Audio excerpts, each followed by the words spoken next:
Welcome to MFSN's Waiver Wire Show. I'm here with Fantasy Pros expert Andrew Seifter and Ross the Boss. But where are you, Ross? You're not in your usual place. I'm Ross the Boss, and I'm going to talk sports with you, cowboy. I'm on location. You know where I'm at? I'm at the World Series. I'm in Dallas. I'm at the bar. You're kidding. Nice. Having a margarita.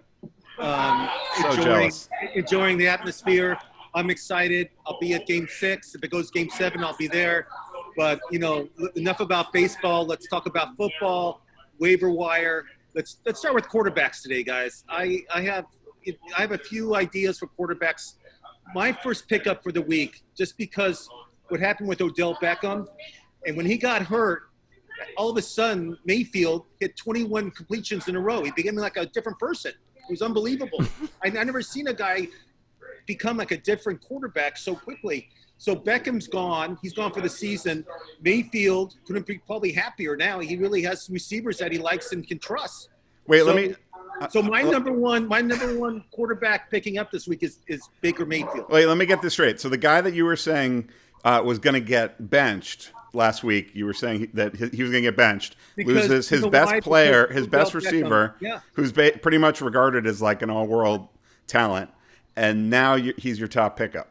He's my top quarterback pickup, Odell Beckham. Got it. I was just making sure. Okay. I mean, I don't know if you watched Odell this year. I felt he didn't go full speed at every pass pattern. I could be wrong, but you guys. Oh, I think Odell got injured making a huge hustle play. Man, he was coming back to make a tackle. He's running full speed. I feel Baker had like pressure on him to get him the ball. I do think that's been an issue with Baker, feeling like he hasn't been as loose playing. With Beckham and Landry, I think, as he was in college. That's the reason. That's the reason, because he's looser. He's looser when he doesn't have the pressure to deliver to Beckham all the time. Yeah. I have Baker Mayfield third.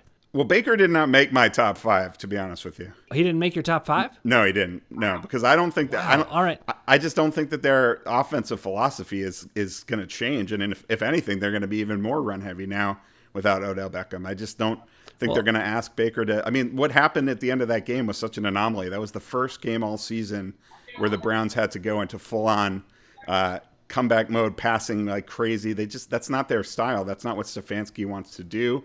And I think their defense is not amazing, but it's good enough that they're not going to have a lot of these crazy shootouts. They don't have like Dallas's defense or something. Well, who's like your that, number one? Then? I'm curious to hear you. I can't wait to hear this. All right. I'm not picking up Baker Mayfield expecting him to throw 5 touchdowns every time. But I think he's a. Will he even solid, throw 2? I mean, most maybe games not. he doesn't even throw 2. I have my number 1 is Teddy Bridgewater. He's playing Atlanta. Yep. You're Bridgewater. Interesting. I mean. And you're a Bridgewater guy. You have been all season. Now Bridgewater. I mean, you go to Dallas. I don't even know who you are anymore. I mean, I'm surprised you didn't say Tua. Tua's starting for the first time this week. Tua is my second pick, but I will say this: he should be number 1 if you're looking to add somebody with long-term prospects. I've been saying that all along. I was the one who said this last week. I love Tua. I can't wait to watch him play. I'm excited. Tua did make my list. I think he's kind of number 1, Andrew. Go. Okay, well, my number 1 is the guy who's been playing the best all season of this group, is Derek Carr. I mean, the guy is averaging over 287 yards per game passing, over 2 touchdowns per game. This is actually a continuation of last season where he played very well down the stretch as well. I just think he's really taken to Gruden's offense now.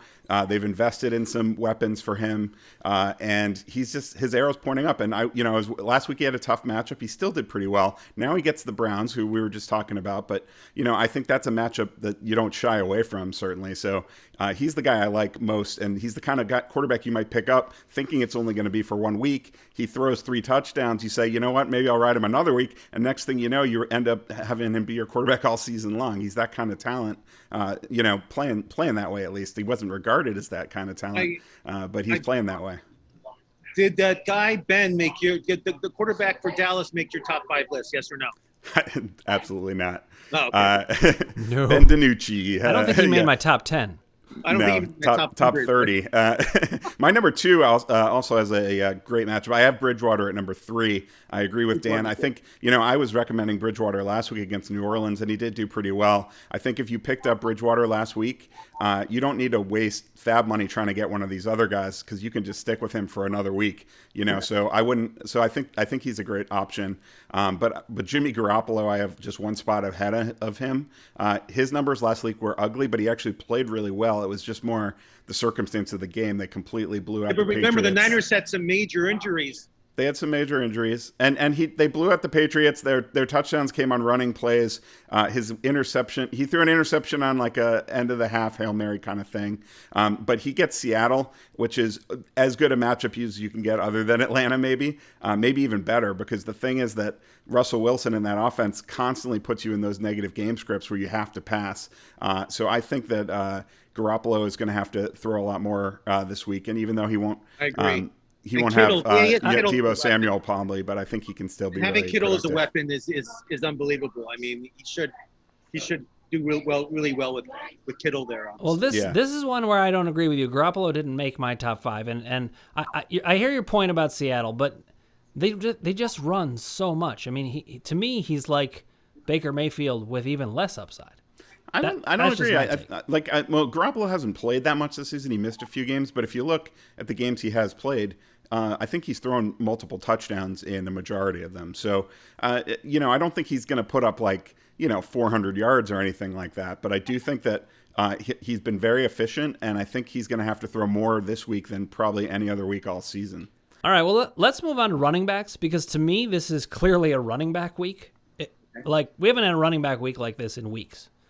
And there were just so many injuries and things switching up. I mean, that's how I read it anyway. I'm pretty sure you guys have a pretty similar take on it. Chris Carson went down. Yeah. Who's your number 1 running back then? My number 1 running back is Carlos Hyde.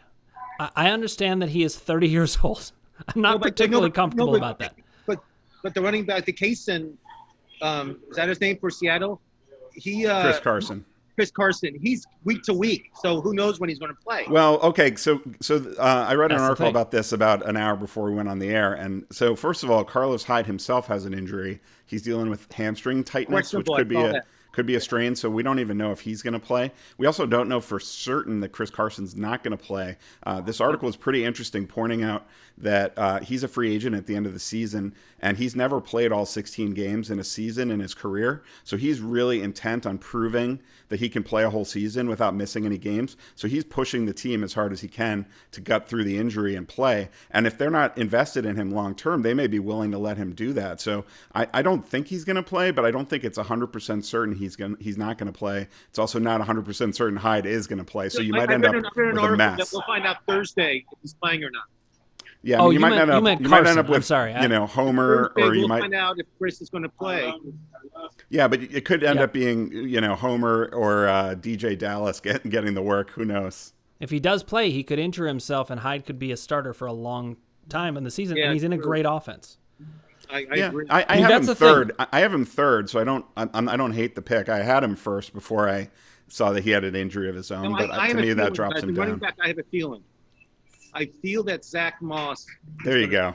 Will be the number 1 back in Buffalo. His carries, his yards per carry, were very high compared with Singletary's, and I feel they're going to make the switch there. That's a feeling that Ross the Boss has, just because Buffalo's offense. I mean, 6 field goals on Sunday, right? Andrew and they were. Yeah, when you can't score touchdowns against the Jets, something's not going right. But I agree with you, Russ. I have Zach Moss as my number 1 running back pickup as well. I don't know. I don't think it's going to be a kind of situation where he totally runs away with the job, but I think it could easily be a 60-40 kind of split in Moss's favor pretty soon. And given how explosive that offense usually is when last week's clunker aside, I mean that's a team that can score some points. And Zach Moss is capable as a pass catcher. He's capable as a goal line back. He can really do it all. So even if he's only getting 60% of the snaps compared to Devin Singletary, that's still going to be really valuable for fantasy. And we all know Buffalo in the snow, they're going to run the ball. Yeah. Yeah, I mean, I like the pick. I have him third. There's another guy I have ahead of him. In these kind of situations, you need to be a little bit early. And Moss didn't have like an eye-popping statistical performance last week, but it was a changing of the guard kind of situation. Yeah, it is good to get ahead of the curve. I think Zach Moss, he's like 40% right now in Yahoo, right? I think he's that sounds 46%. about right. 46%. So if you want Zach Moss, you better get him this week if he's available. Because Absolutely. I think for sure. He's gone after this. You won't see him the rest of the year. I have Jamal Williams second, though. Isn't he? I think he's over 50% owned. I think he is too. No, he's not. Oh, is he? I'm pretty sure. I got to check. But talk amongst yourselves. I would have him number one otherwise. He was unbelievable last week. Jamal Jamal I picked up week 2 anyway. Yeah. I got to find out how much ownership. Well, you look that up. I'll talk about my number 2. If Jamal's available in your league, obviously pick him up first. Hopefully he is. Yeah. So I actually, there's 2 rookies. I'm going to be talking about a lot of rookies tonight, but who is it? There's another AFC East rookie that I'm interested in, and that's LaMichael P. Ryan. He is over 50% with the Jets. Damn you people. Michael who? LaMichael P. Ryan, the rookie running back for the Jets. I know it's the Jets. So we're not expecting league-winning numbers here. But he played actually 70% of the snaps last week. Yeah. They took Adam Gase finally gave up play calling duties, which can only be a good thing for that offense. And I just think that they're shifting they got rid of Le'Veon Bell, and now Frank Gore is getting phased out, and they're going to the rookie. So starting running backs don't grow on trees. Even if it's the Jets, you got to pick the guy. Frank Gore had 60 yards with 11 carries last week, so that's not bad. Yeah, but he only played like 70% of carries. Snaps. Yeah, 70% of snaps with the Jets is like 15% of snaps with the Buccaneers. I don't think he's going to score a ton of touchdowns, but I think if he's getting 15, 20 touches a week, he's going to grind his way to 70, 80 yards every week. Andrew, who's the other rookie you like? Well, there's some we're going to get to at wide receiver. Okay. Yeah. My other picks at running back. This one's a little sneaky because he was on bye last week, but it's Gus Edwards with the Ravens. Mark Ingram. John Harbaugh was quoted right after his injury saying he'll probably be available in week 8. But he supposedly has a high ankle sprain, and players don't usually only miss one week with a high ankle sprain. So I think that might have been a little bit of injury optimism on Harbaugh's part. And believe it or not, Gus Edwards has actually led the Ravens running backs in snaps for 3 weeks in a row. I saw that. I think he's actually a little bit ahead of J.K. I believe Dobbins it because I have him. Yeah, so I think he'd get a pretty big workload if Mark Ingram is out. The 3-headed monster doesn't work for fantasy, but the 2-back thing does quite well. Game. I don't feel I would start any running back that plays for Baltimore, even if I was desperate. Yeah, see, what if there's only 2 of them playing though? The Ravens have one of the best running games in the NFL. Well, the problem because some guy that plays quarterback. That's well, he helps, but they know how to run the ball too. The problem is it's just been so split. Yeah, but when have they topped more than 50 yards? Any Baltimore running back? Well, but you're missing the point. The whole reason is because literally, if you look at the snaps, it's been 33%. For Edwards, 33% for Ingram, 33% for Dobbins. That's if it's 60%. That's 180% of the snaps for the Jets. I want to make sure people know this is the Arizona running back Drake is out for these few weeks. Chase Edmonds is owned in over 50%, so that's why I didn't. Yeah, but we should talk about it. I mean, it's so huge. I agree.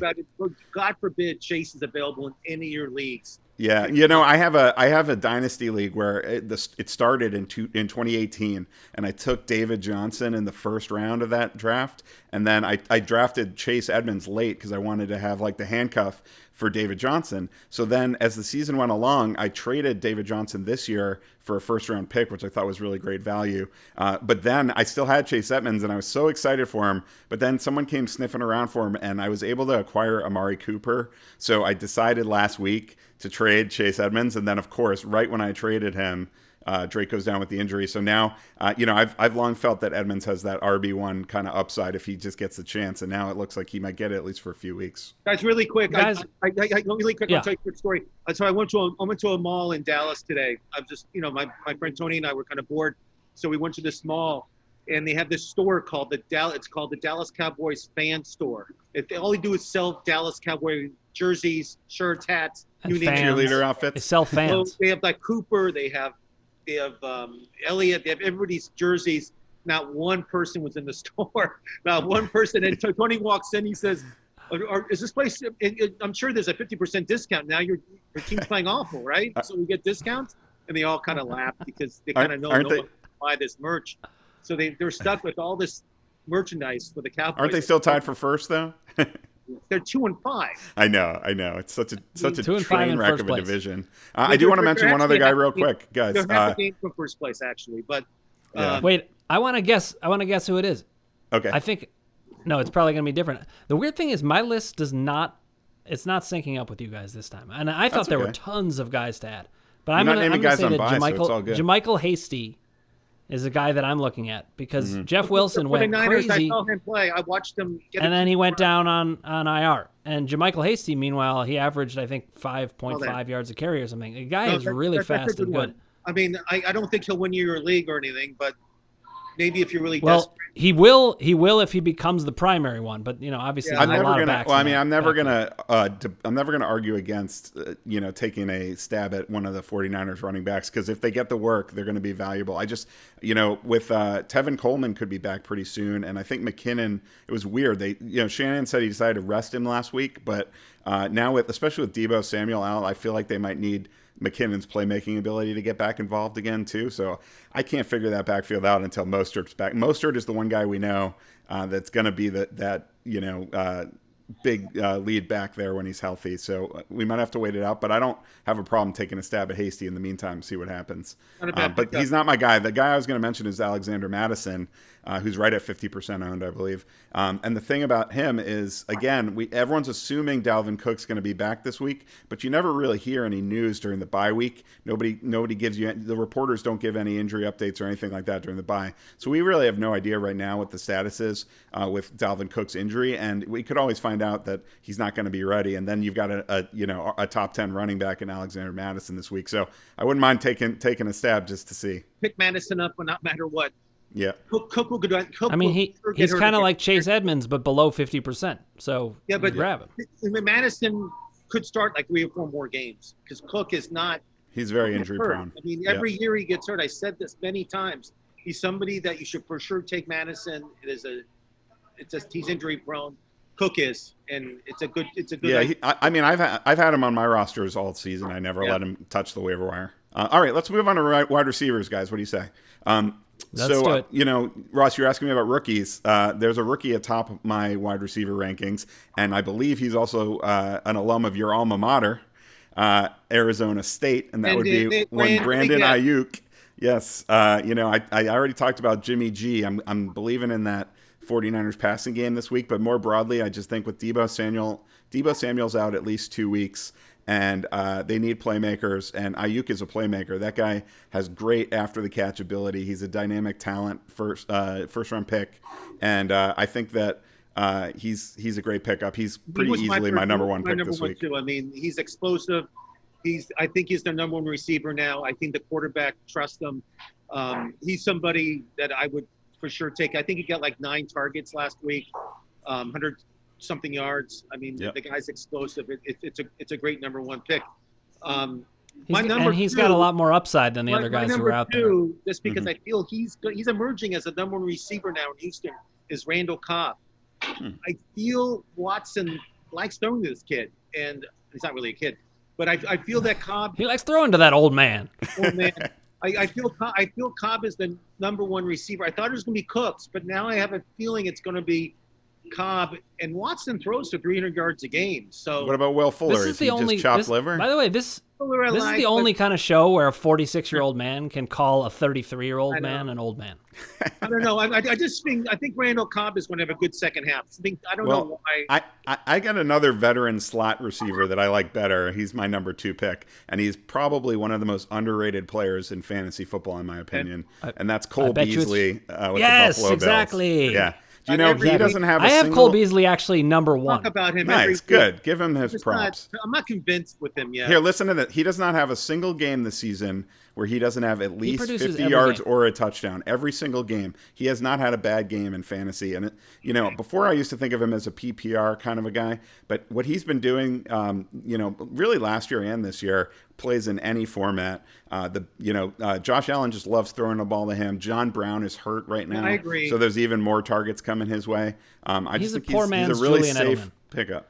Well, he's better than Julian Edelman now. We'll get to that in the drop conversation. I'm talking historically. Now Julian Edelman is a poor man's Cole Beasley. Yeah, exactly. Now we talked about Derek Carr, right, and the Raiders. What do you guys think about Nelson Aguilar? Well, I don't mind him as a he's a little bit of a dart throw for me just because his production. He was my number 4. Beasley is a little more involved, but Aguilar's not a bad one because he's got touchdown potential. He's really fast. It's pretty underrated. It's just the Raiders are a little hard to predict. They have so many receivers. I don't know what it is about Aguilar, but if you guys ever watch him play, he always makes these really bad mistakes at certain points of the game. He'll make a big play and then he'll do something really boneheaded. So I don't really trust him. He does completely. better with the hard catches. But yeah, I mean, he just was outside of my top 5 because he got 9 targets or something last week. Yeah, and if you're getting that many looks with the way Carr is playing, you can absolutely put up good fantasy numbers. So I don't hate that pickup at all. My third pick though is another rookie who's just coming off IR right now, and I think I've talked about him on the show before, and that's Jalen Reagor. He's my number 4 with the Eagles. Yep. They still are kind of. I mean, Fulgham has really stepped up big time, but Deshaun Jackson just got hurt again. He's back on IR, and and Alshon Jeffrey I think is washed. They need another playmaker outside. And Jalen Reagor is definitely a playmaker. The Eagles have I think they have actually the most favorable passing schedule in the second half of the season of any team in the NFL.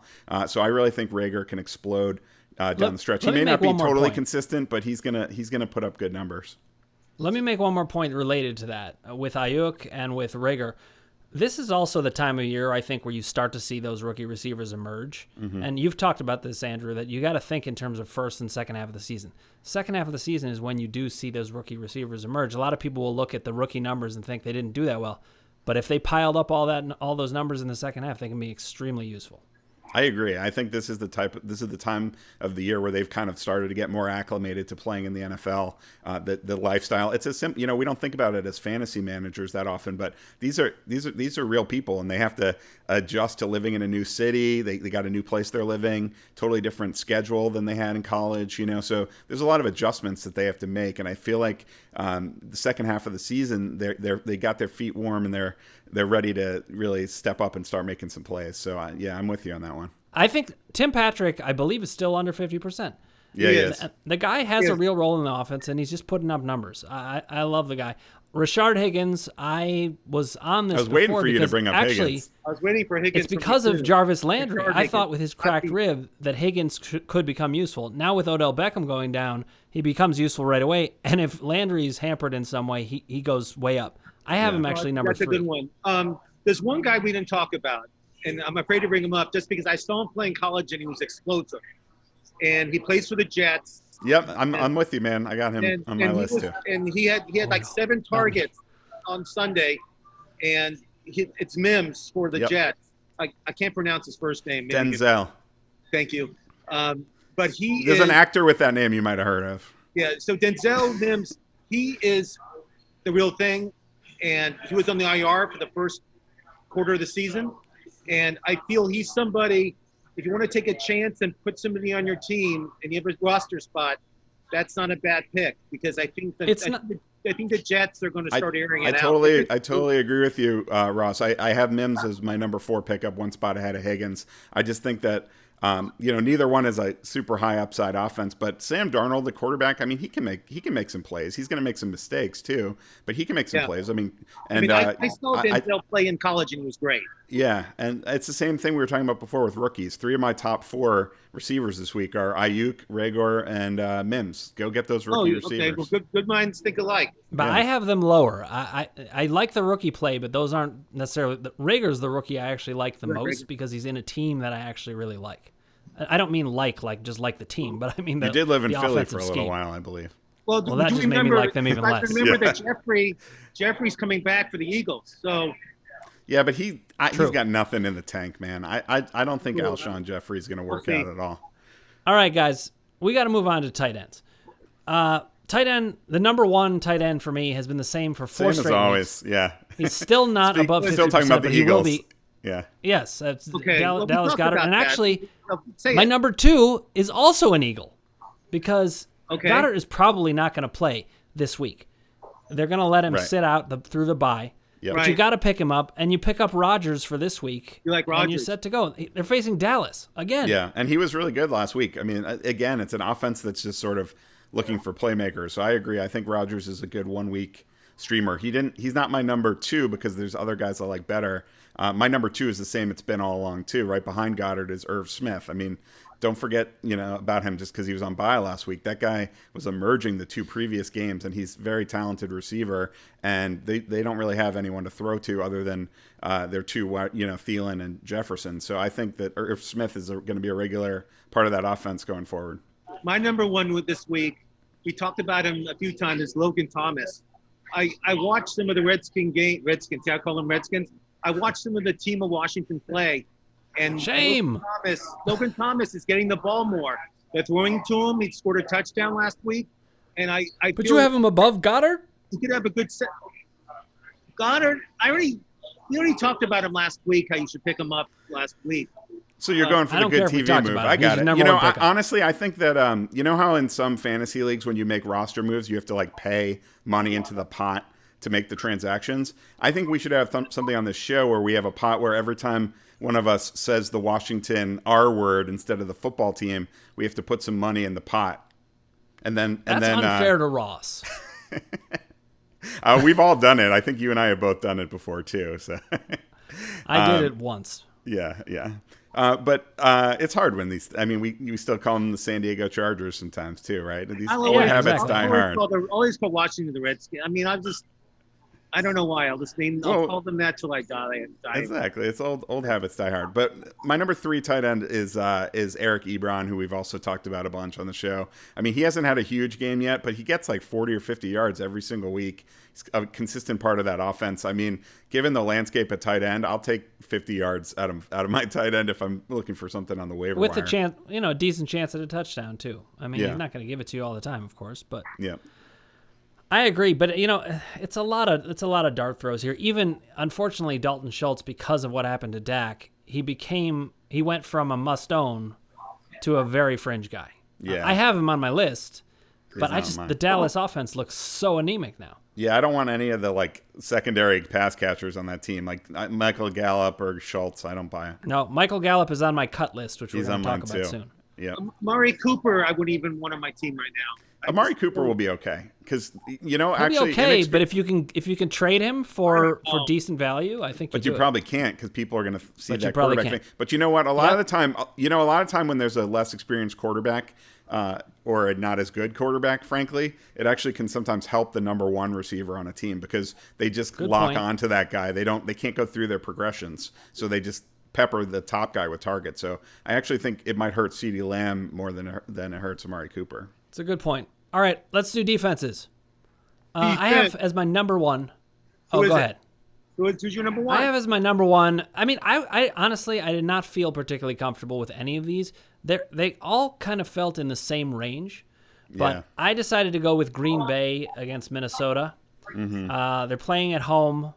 I think Minnesota is, they might put up some points, but they're not gonna really pace the Packers, and I think the Packers could run away with it and start forcing some turnovers. Well, and Cousins tends to turn the ball over a lot, and the Packers actually have a really good secondary. They're a terrible run defense, so I think whoever starts at running back for Minnesota is going to have a huge game. But I could definitely see Cousins throwing unless game a couple script picks. Gets off. Well, my number 1 defense that's under 50%, and they're playing Monday night. They're playing right now when we're doing the show. Actually, is the Los Angeles Rams. They're playing the Dolphins and Tua. I think they're over 50%. And Tua is going to have turnovers. As much as you don't want to admit it, you guys know I'm right. I do believe they are over 50%. They're over 50% owned, Russ. I would agree with you. Yeah, that's a loaded defense. They've been like 80% owned all year. I thought the Rams were under 50%. No. But you can get the team that's playing the Rams, and they're underrated. Miami did make my list. Miami made my list too. They're not at the top. I had Kansas City last week, and I won my league because I had Kansas City because they had like 1 million points. Yeah. They had a touchdown for it. Wait, did you just say you won your league last week? I won my. That's impressive. Your matchup. He wrapped up the whole championship. I mean, I didn't know. Maybe. I won my league, and I had Kansas City's defense, and one of my starters was Odell Beckham. So I was. Yeah, well, I had Kansas City defense in my dynasty league, and my quarterback was Mahomes. So he ended up not doing well because of the defense, but it evened out because I got all the points with the defense. So my dynasty league doesn't have defense or kickers. And I love it. Mine doesn't have kickers. Dynasty leagues probably shouldn't have kickers or defenses. We just put defenses in at the beginning, and then once people like spend a draft pick on it, you can never get rid of them. So we're going to have them forever now. You have a name. I agree with your point you made at the beginning, though, Dan, about defenses this week. I don't think it's a very good week for streaming defenses. In my leagues, what I did was I picked up the Chargers a couple weeks ago because they have a stretch of good games. So hopefully most of our viewers did something like that where they planned ahead a little bit. That's the thing. If you plan, plan a little bit in advance, you can have a better team to stream. I had the Chargers also. I picked them up a few weeks ago. Yeah. So as far as teams that are available now, I have Green Bay number 2. My number 1 is pretty much the same boat. It's Tennessee playing against my number Cincinnati. 2. So they're not. Tennessee's not a great defense. They're one of those ones that I think people overrate a little bit because they've been known as being a decent defense in the past, but they haven't been so great this year. But against Cincinnati, I mean, the Bengals might score some points, but they'll probably turn the ball over too. And I think it's similar to Minnesota, but I went with Green Bay because Green Bay's at home. It just felt like they were going to do better. I see that. I went with Tennessee because they're facing a rookie, although Burrow has been putting up some big numbers. I mean, I have like Detroit and Cleveland and Miami, but I don't feel great about any of those picks. So I don't know if you guys have any other brilliant insights on defense, or we can move to kickers. I think we can move to kickers. I mean, I have Carolina as a kind of desperation play against Atlanta. Atlanta, is certainly capable of putting up points, but they're also capable of kind of laying an egg. And blowing a game. And I tweeted about it. Is there any more Atlanta thing to do than to lose a game because Todd Gurley couldn't go down at the 1-yard line? He scored by mistake. And that allowed Detroit to get the ball back and go drive down the field. And our great esteemed guest, Matt Prater, won the game. That's worthy of the Browns, but the Browns won in heroic fashion. I could not believe it. And I'm sorry, Ross. That was a great game, though. It was. There were a lot of great games this weekend. All right, let's do kickers before we get to our cuts. Yeah. I have Ryan my number Suckup. One kicker. Oh, against who? That's who Ryan Suckup is facing off against the Giants, and the Bucs are 10-point favorites. So I just think the game script's going to be really good for Tampa Bay. And Suckup's actually been doing pretty well also, and that's a great offense. They're scoring a lot of points right now. So I just think it's a good situation for him. I have a similar guy in Jake Elliott against Dallas. I just feel like they're going to run up a lot of points on them and just sit back and kick field goals. My number 2 pick is a guy that tried to break Matt Prater's field goal record last week. Our Matt Prater's record. Yeah, he tried. He missed it by about 1 yard. It was a 65-yard field goal attempt for Joey Sly, the Panthers kicker. He's got one of the biggest legs in the league, and he really almost made it.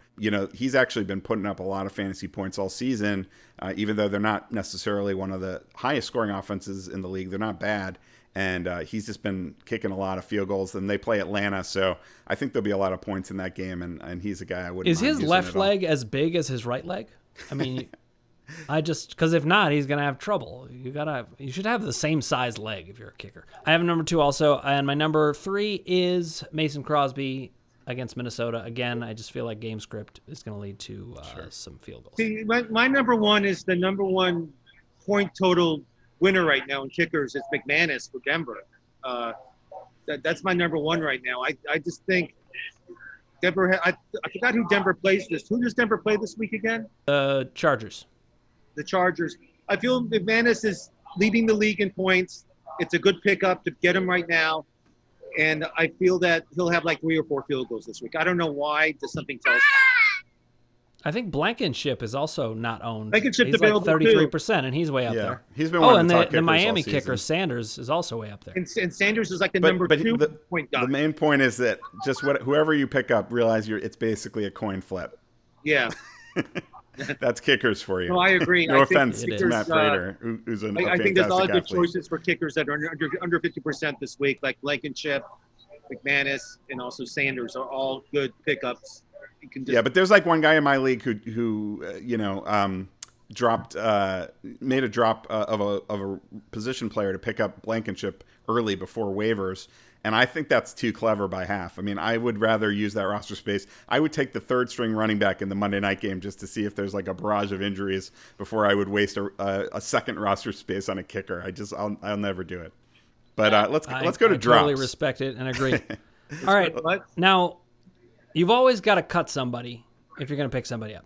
Now, last week we had some fantastic banner, some of which was driven by the fact that my thought process about this was different than yours.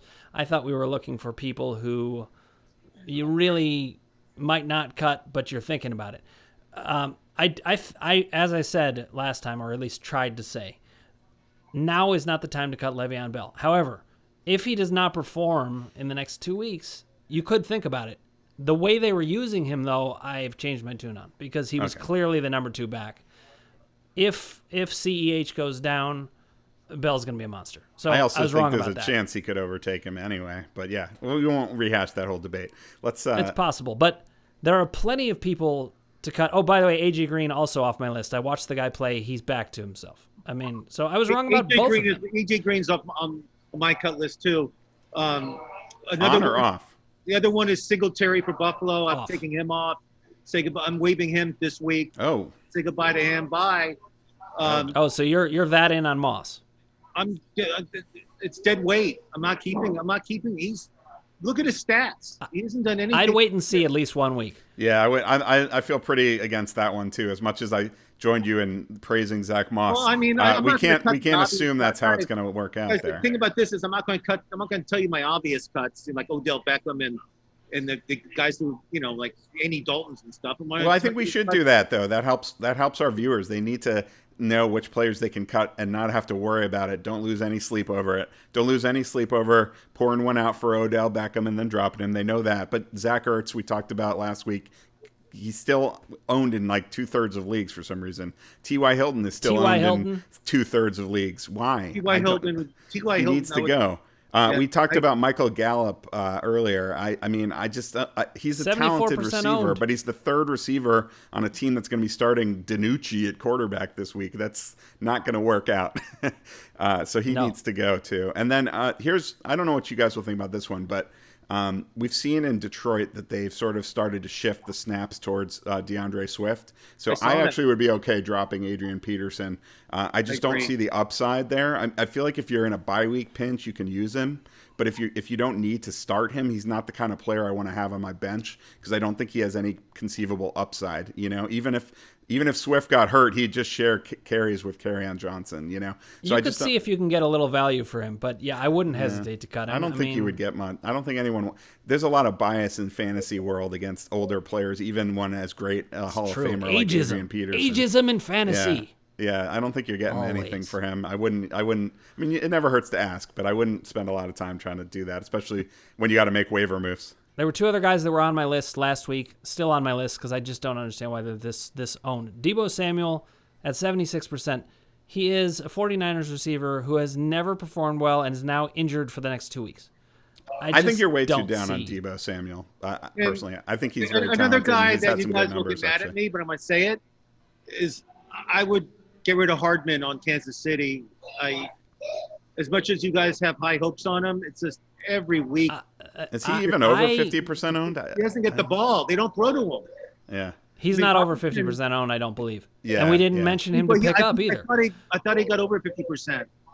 I actually don't. I'm not sure what his ownership is, but he's the kind of player, though, what I just said about Adrian Peterson, the opposite is true for Hardman. I feel like he's all he needs is opportunity. If he gets opportunity, he's going to be really valuable. So I'd always rather have a player like that on my bench than a player that has opportunity but can't do anything with it.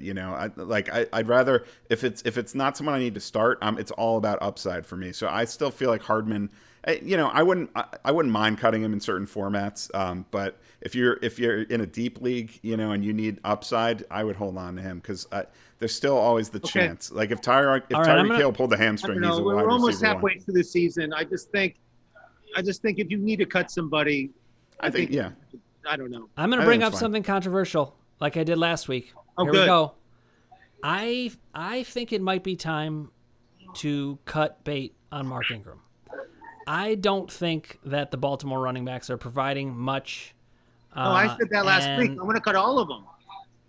I want to cut. Yeah, well, Mark Ingram's 76% owned. He's my least favorite of the Baltimore running backs at this point. He's gone. I won't vehemently object to it, but I do think that again, this is the team that scores a lot of points. This is the team that can run the ball effectively. It's just that they've been dividing the carries too much. So it's like as a bench stash, if they happen to start getting more of the work, if one of the backs goes down, I think the other two can be valuable. So that's kind of where I'm at with that. Let me clarify. I'm not saying cut him just to cut him.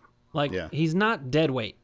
But if you're looking for somebody to cut, and let's say you have a great team, you've got a great roster, he's somebody you might think, I can't cut. But it's to your point that you've made before. Sometimes you cut the guy that's more similar to the guys on the roster. Mm-hmm. I understand Mark Ingram may not be that guy, because if somebody goes down, he becomes, maybe he's the main guy in Baltimore, which is a great team. Yeah. So maybe you do hold on to him. But if you've got a great team and you need to cut somebody, I would not lose a lot of sleep. Yeah, I don't know. I can see that for sure. I generally lean more towards stashing running backs on my bench just because of the upside factor. But I do have a couple receivers that are big name guys. I want to hear what you guys think about. Yeah, I think we mentioned Julian Edelman before. Julian Edelman has 79 yards. 79 yards, but that wasn't in the last game. That was in the last 4 games combined. Yeah, I think he's over 50%. But yeah, I mean, it's just he's already declining, and that offense is a train wreck. I mean, they just can't pass for anything right now. And then another one is on the other end of the spectrum in terms of age. But Jerry Judy with Denver. I mean, I know this guy's going to have a great career, but I don't think he's going to have a great 2020. I mean, he's behind Tim Patrick, who you mentioned. I think who has had a great 2020. That's true. Sorry, I needed to say. That's true. But I just don't see it happening for Jerry Judy. He's gotten more than 5 targets maybe once all season. It's just he's not a featured player in that offense right now, and Drew Lock is really regressing and looking like he's not the long-term answer in Denver. So I don't see the upside in Jerry Judy in redraft leagues. I'm with you on that on redraft leagues. Obviously, you keep him in dynasty and maybe even keep him and see how he does at the end of the year. This is just redraft leagues. Yeah. Don't take our advice with these dynasty leagues with this. What we're talking about. This is all redraft league talk. James White also. The Patriots running backs. I can't do it. In full point PPR, I still think James White is a decent flex option because he can catch like 7 or 8 passes in any given week. But I'm with you in standard or even half PPR. I think he can go. That offense just is ugly right now. Well, I think we've got people ready for their Week 8 games. Nice job, guys. Ross, I hope you enjoy the World Series. Who do you think's going to win? I'm excited. It's going to be a great time. I'll do a live remote for the show from there also. It's going to be a great. Hopefully it goes. I'm hoping it goes 7 games, and we'll see what happens. Yeah, it's 2020. After everything that we've been through as a country and world, we deserve a Game 7 of the World Series, don't you think? We deserve as many games as possible after all that. I agree. Yeah. So it should be exciting. I'll bring in Tony Todd to say goodbye to everybody. Here's my friend Tony. There he is. Tony was, if you've ever seen Little Big League, he was a star of that movie. He was also in a small movie called Black Panther. He's big baseball little guy. Independent film. Yeah, he knows everybody around here. So we'll be at the game tomorrow, which should be a great time. I'm excited, and it's going to be a great game tomorrow. So let's make sure we watch. All right, guys, this has been MFSN, the Hubs Waiver Wire. Be sure to click subscribe and click the bell, or the boss is coming for you. I'm Ross the Boss, and you better subscribe. And I love talking waiver wire with you, cowboy. Lying with a blanket over my head, she asked if she could see who was under the blanket with me. I said, you don't want to find. It is Hideki Matsui in my